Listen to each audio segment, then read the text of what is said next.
The children's home had departments. That was the word they used. Departments.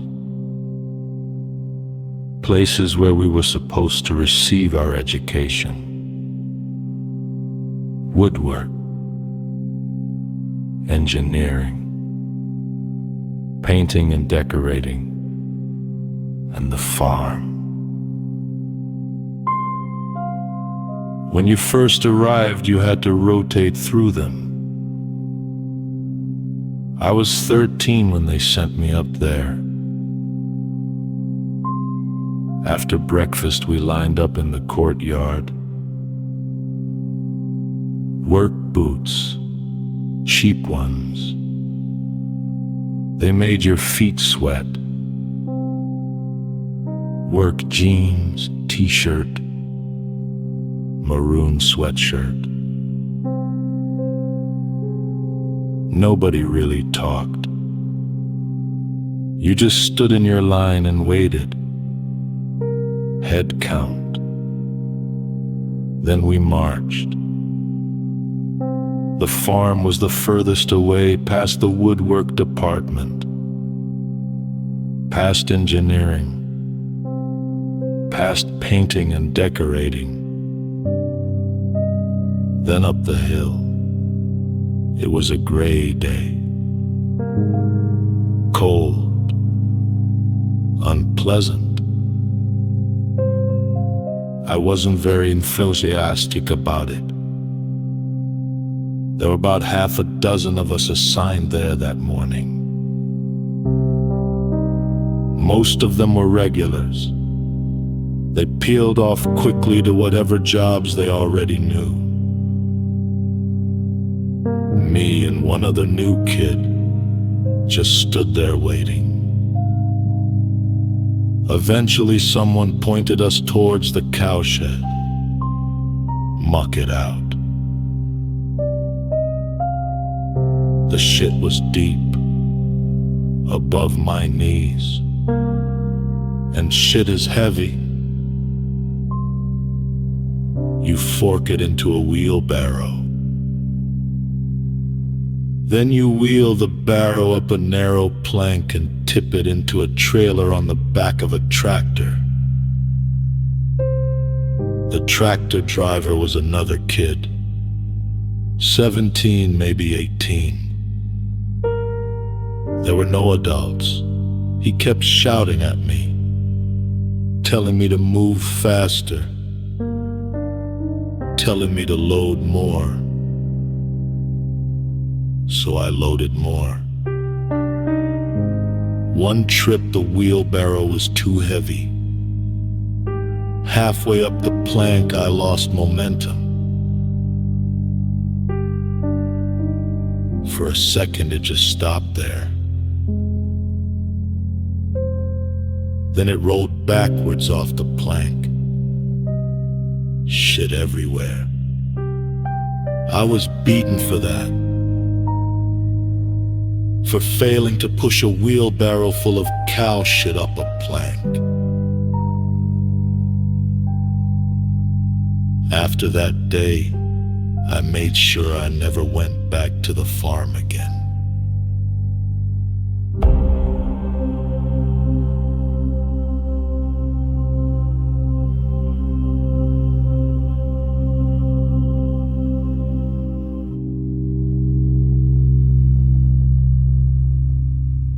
I just turned 16.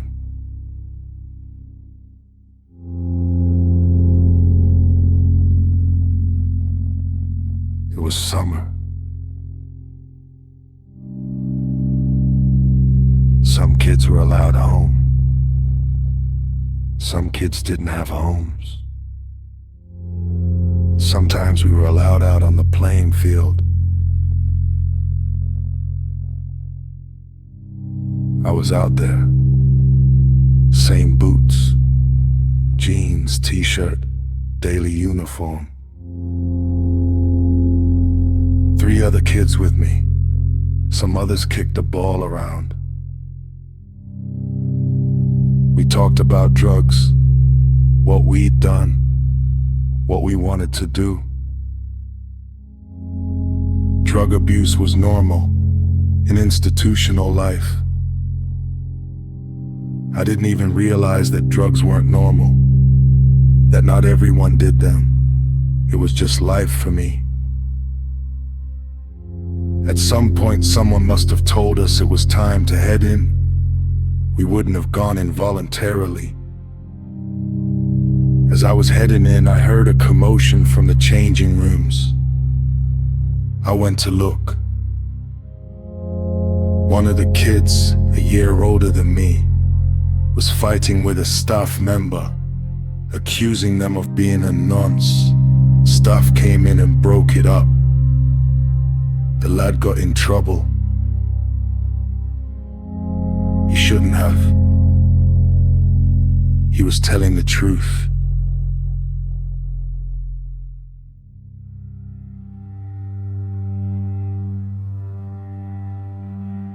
There was a corridor. You've heard about it before. The one with the chairs. That's where it began. We called it the Tunnel of Death. 2 rows of boots, a narrow walkway between them. Walk it at your peril. I'm about a week into living there when I get my first introduction. It's shower day. The shower room is just off the corridor. Communal showers. 4 teenage boys at a time. The rest of us sit on the chairs, waiting our turn. The first kid comes out. He walks straight into the tunnel of death. 20 work boots, kicking him as he passes. I didn't kick. I didn't say anything either. He runs upstairs crying. One of the older lads boasts that nobody would dare kick him. I wouldn't dare. He's about 5 years older than me and twice my size. So he decides to prove it. He walks into the tunnel, confident, cocky, brave. He passes the first couple of kids. Nobody kicks. Nobody even thinks about kicking. He keeps walking. Then somewhere around where I'm sitting, he stumbles. I didn't see what happened. Maybe an accident. Maybe someone being brave. All I see is the thunder in his face when he regains his footing. He looks straight at me, blames me, calls me a cunt. Then he starts punching me again and again in the head. The nurse and a social worker come out of the shower room to see what's happening. Everyone was scared of the top boy, staff included. So I'm the one who gets in trouble for getting my face punched in.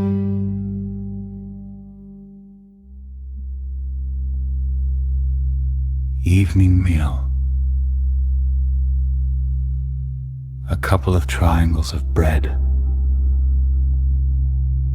If it's the weekend, you stick them in your pocket. Take as much sugar as you can. Sometimes they give you a piece of fruit with supper. The orange. You go straight up to the dorm, pulp it into a plastic bag, add the sugar, crumble the bread in two, tie it off, hide it under your towel by the hot pipe. it's meant to turn to alcohol. If it does, it's negligible, it tastes nasty. But it feels good. Thinking you're sticking it to the system. That's the real buzz. It's early autumn. Before the leaves have fully turned. One of those sunny days that can trick you into believing it's still summer. I'm 16. I've been there years now. On and off between escapes. I still don't like it. I never will. I'm counting down the days when the courts put you into care, the order can run until your 18th birthday. After that, you're on your own. Today was that day for one of the lads from another unit. I knew who he was. I saw him on my first day. He'd been in the system since day one. Never even had a foster home. As far as I know, 18 years straight through institutions. I was in the courtyard when he came out of his unit. 2 social workers walking him down the drive towards the gates. I don't think we'd ever spoken, but I thought he must be buzzing. Freedom. So I waved, shouted some stupid wisecrack about the outside. Probably something about girls. Girls were always a topic. Teenage boys locked in a kid's home with no access to girls. Talk about them even more. He gave a limp wave back. He looked sad. That felt strange. So I kept watching. They reached the gates. There was a conversation. Something about it felt wrong, like it didn't fit with what should be happening. Then he stepped out, 2 steps down the road. Then he turned back, ran to the gates, grabbed the bars, crying, screaming to be let back in, screaming like it hurt, like something inside him was being torn apart. And it broke my heart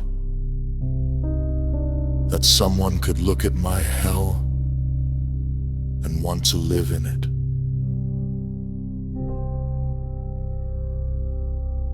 Then I understood.